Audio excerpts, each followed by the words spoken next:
Bonjour à tous. Au moment où je vous parle, nous sommes tout à la fin du mois de janvier 2021. C'est encore le premier mois de l'année et après-demain, c'est le 1er février.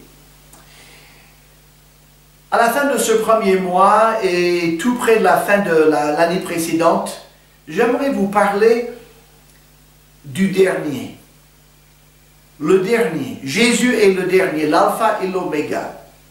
Mais j'aimerais bien vous lire un passage d'abord dans le livre de Job, un passage célèbre, c'est le plus beau passage du livre, je pense, où Job dit « Oh, si je voudrais que mes paroles soient écrites, qu'elles soient écrites sur un livre. Je voudrais qu'avec un burin de fer et avec du plomb, elles soient pour toujours gravées dans le roc. Mais je sais que mon Rédempteur est vivant et qu'il se lèvera le dernier sur la terre. Quand ma peau sera détruite, il se lèvera. Après que ma peau aura été détruite, moi-même je contemplerai Dieu. Je le verrai et il me sera favorable. Mes yeux le verront et non ceux d'un autre. Mon âme languit d'attente au-dedans de moi. Notre ami Job est dans la plus terrible des épreuves et il pense que sa vie va bientôt prendre fin. Il ne voit pas d'issue. Il ne comprend pas ce qui lui arrive. Mais il dit, je sais que mon Rédempteur se lèvera le dernier sur la terre. Ah, il y a beaucoup de mots, beaucoup d'expressions françaises où on prend le mot dernier ou dernière, comme je ne suis pas tombé dans la dernière pluie, rira bien qui rira le dernier, ou être à la dernière extrémité ou en dernier ressort, ou alors être bon dernier. Et la maxime biblique que beaucoup de gens citent, les premiers seront les derniers et les derniers seront les premiers. Nous connaissons ces expressions. Mais Job ici, par l'inspiration de Dieu, dit que Jésus, son sauveur, se lèvera le dernier sur la terre. Dans un match de boxe, celui qui est debout dans le ring à la fin, c'est le vainqueur. Toute autre personne tombera et sera vaincue par lui. Jésus est l'ultime roi. Son règne est la période ultime dans l'histoire de notre monde. Il est le premier, oui, l'origine de toute chose, mais aussi le dernier, le vainqueur de tout ennemi et celui qui remporte l'ultime victoire. Peu importe l'épreuve que nous avons à traverser sur la terre, elle n'est pas la fin. Jésus se lèvera le dernier sur la terre et il nous sera favorable. Voilà le rayon de lumière que Job a reçu dans sa détresse. Nous allons donc aujourd'hui regarder quelques versets de la parole où figurent les expressions « les derniers temps » ou « les derniers jours ». Et dans ces passages, nous trouverons beaucoup d'instructions et d'inspiration pour nous-mêmes et peut-être une meilleure compréhension des temps dans lesquels nous vivons. D'abord, quand nous parlons des derniers temps ou des derniers jours dans la Bible, c'est le nom que Dieu donne à toute la période qui a commencé avec l'arrivée de Jésus-Christ. C'est-à-dire depuis l'arrivée de Christ jusqu'à maintenant, ça fait 2000 ans, nous sommes ce que la Bible appelle dans les derniers temps ou les derniers jours. Nous lisons en Hébreux chapitre 1, verset 2, Hébreux chapitre 1, verset 2, je voudrais juste vous le lire rapidement. Après avoir autrefois, verset 1, à plusieurs reprises et de plusieurs manières, parlé à nos pères par les prophètes, Dieu, dans ces derniers temps, nous a parlé par le Fils. Donc, les 4000 ans précédant l'arrivée de Jésus-Christ étaient un temps de préparation pour la venue du Seigneur. Déjà, dans le jardin d'Éden, juste après la chute d'Adam et d'Ève, Dieu a promis que par la postérité de la femme écraserait la tête de la postérité du serpent. Et la postérité de la femme, Jésus-Christ, déjà annoncé juste après la chute. 40 siècles avant son incarnation. Donc, Dieu s'est dévoilé aux hommes visiblement en la personne de Jésus-Christ. Nous arrivons dans les derniers temps avec Jésus parce que c'est la révélation complète de Dieu. Et ensuite, cette révélation de Jésus est la dernière, elle est la révélation définitive. On ne peut pas plus connaître de Dieu que ce que Jésus-Christ nous a montré. Donc, toute la période, puis Jésus maintenant, jusqu'à nous, s'appelle les derniers temps, les derniers jours. C'est une période donc qui a commencé le jour de la Pentecôte, avec la venue du Saint-Esprit. En Joël chapitre 2, beaucoup de gens connaissent ce passage, versets 28 à 32, l'Éternel a prédit au peuple d'Israël qu'il répandrait de son esprit sur toute chair, et que le peuple d'Israël prophétiserait, et que quiconque invoquerait le nom du Seigneur serait sauvé.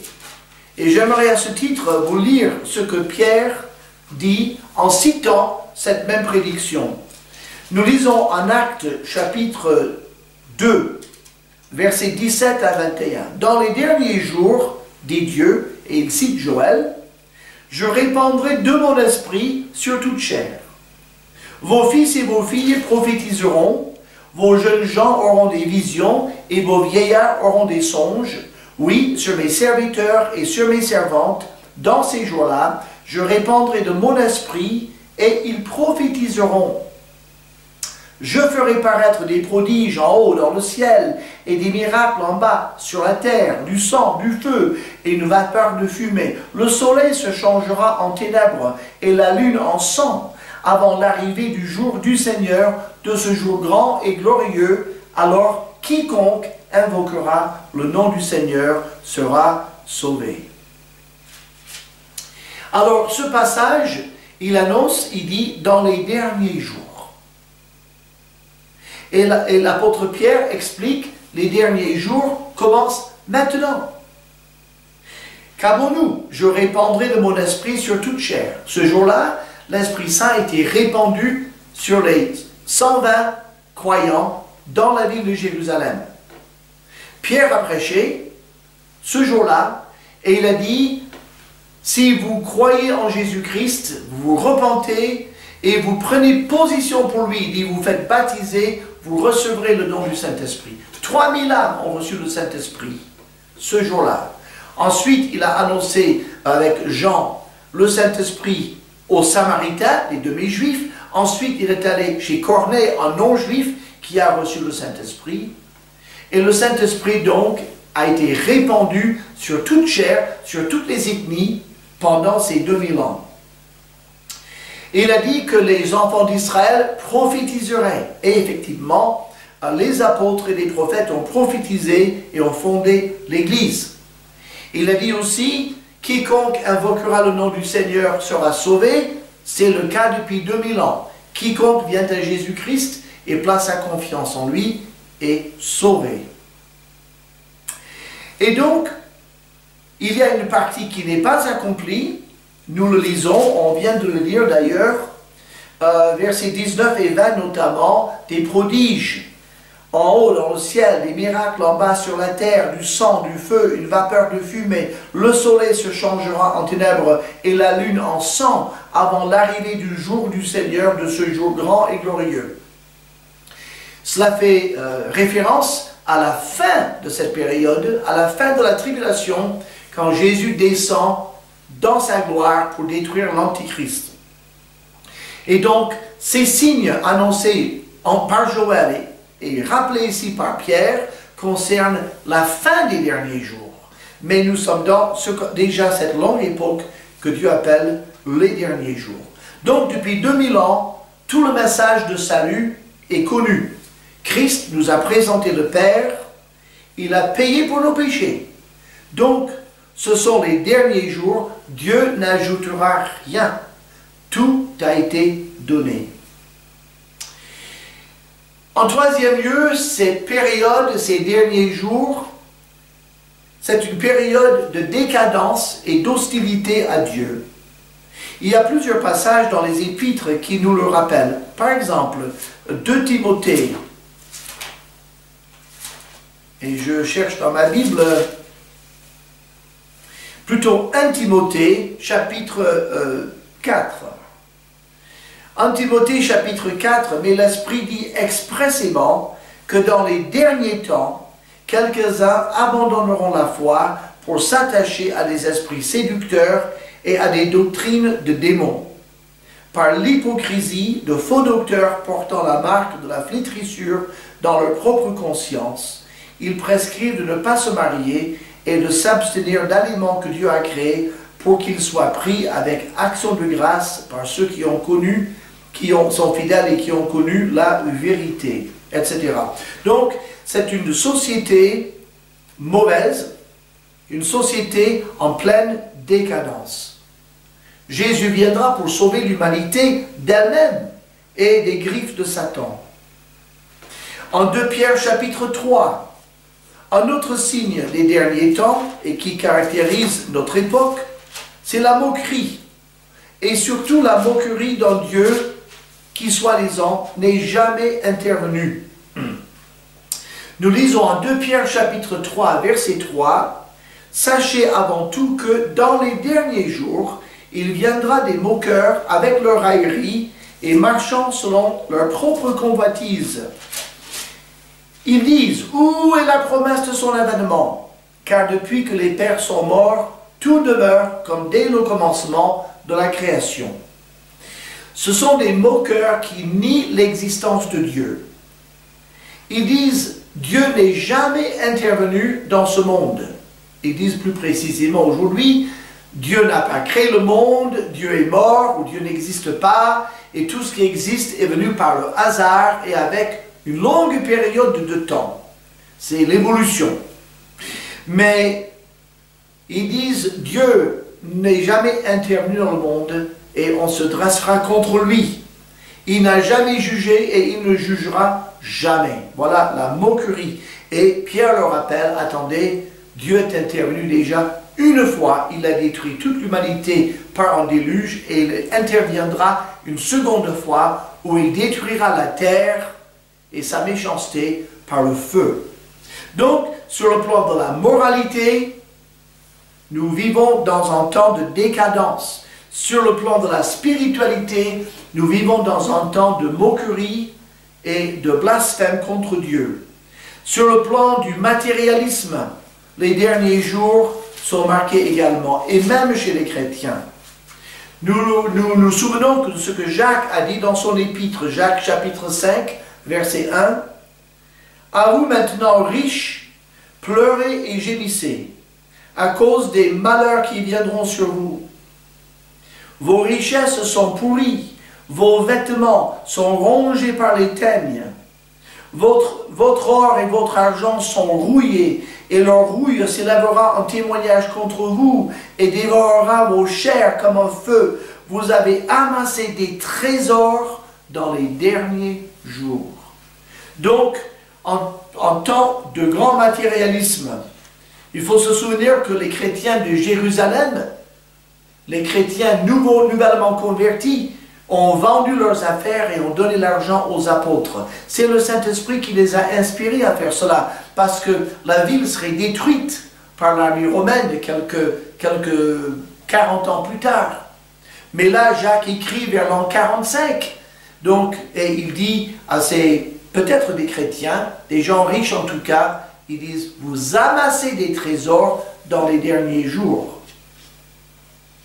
Ils sont aveuglés par leur richesse. Sur le plan de la vérité divine, la Bible dit que les hommes chercheront des docteurs qui, ayant la démangeaison d'entendre des choses agréables, se donneront une foule de docteurs et détourneront leur oreille de la vérité pour écouter les fables.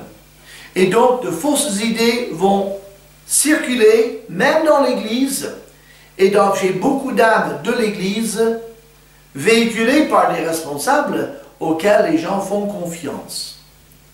Voilà la période, voilà ce que va donner cette période dans laquelle nous vivons, prédit par le Seigneur, les derniers jours. C'est un temps donc de décadence, d'immoralité et de fausses doctrines.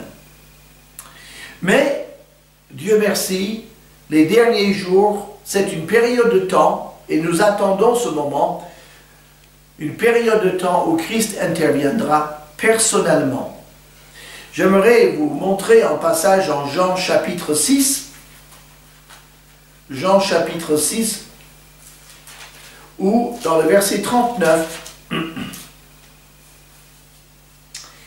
Jésus dit, « La volonté de celui qui m'a envoyé, c'est que je ne perde aucun de tous ceux qu'il m'a donnés, mais que je les ressuscite au dernier jour. » Donc, Jésus dit ici quelque chose, il dit, « Dieu, le Père, me donne des âmes, et toutes ces âmes, je les ressusciterai au dernier jour. »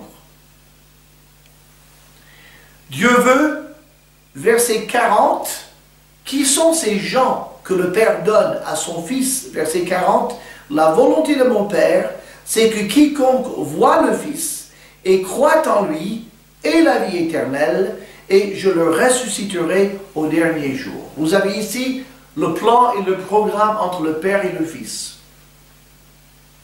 Le Père dit au Fils, « Je vais te donner tous ceux qui regardent vers toi et qui placent leur confiance en toi.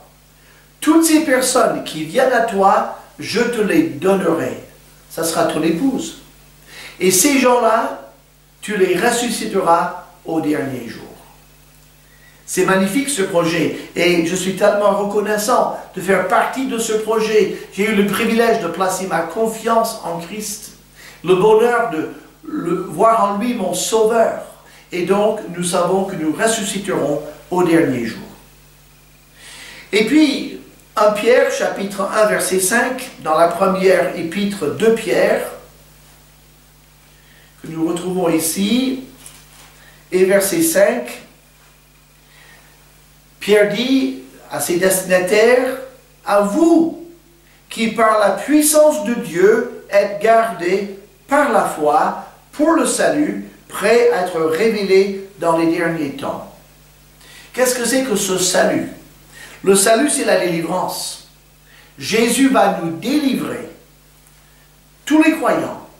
Il va nous délivrer de tous nos ennemis. Il va nous délivrer de tout danger. Il va nous délivrer de toute tristesse.